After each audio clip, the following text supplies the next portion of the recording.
Please stop pushing. I can't take this anymore. The concert venue is packed tight. A man behind me keeps pressing into my backside. I'm wearing a mini skirt today with a thong underneath, and it only makes the situation worse. He lifts my skirt and presses himself against my hip.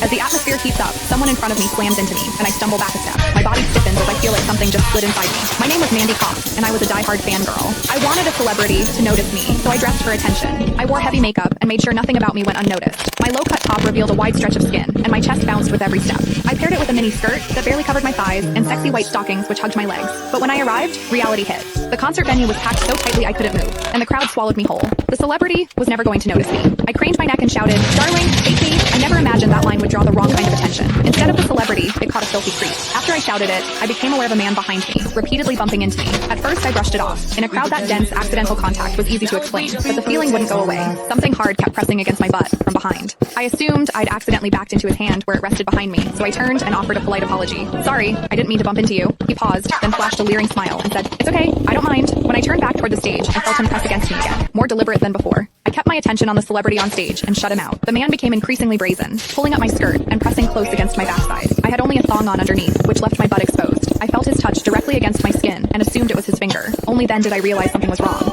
The pressure was warm and solid in a way a finger could never be. My mind lurched as the truth hit me. In the 20 years of my life, this was the first time a man had ever molested me. Fear surged through me, sharp and overwhelming, and my body reacted with an instinct to flee, but there was no way to move. The concert floor was packed wall to wall, leaving me stuck where I stood. I drew myself tight, bracing as if tension alone could keep the fear out.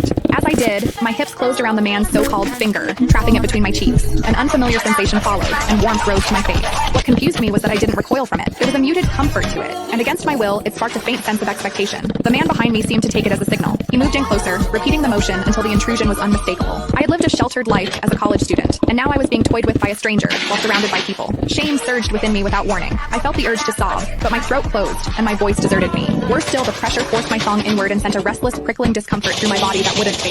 A quiet, involuntary sound escaped me, and the embarrassment followed instantly. I gathered myself and strained to suppress it, holding it down until my throat tightened. The blaring music and the screams around me drowned everything out. With every eye fixed on the stage, no one was aware of what was happening to me. At the same time, the intensity continued to rise, touching something deep inside me. I bit down on my lip as cold sweat traced my spine. My awareness was tipping back and forth between humiliation and a pleasure I couldn't bring myself to name. I knew I couldn't take it anymore if it continued, so I turned sharply to face the man behind me. "Please stop pushing. I can't take this anymore."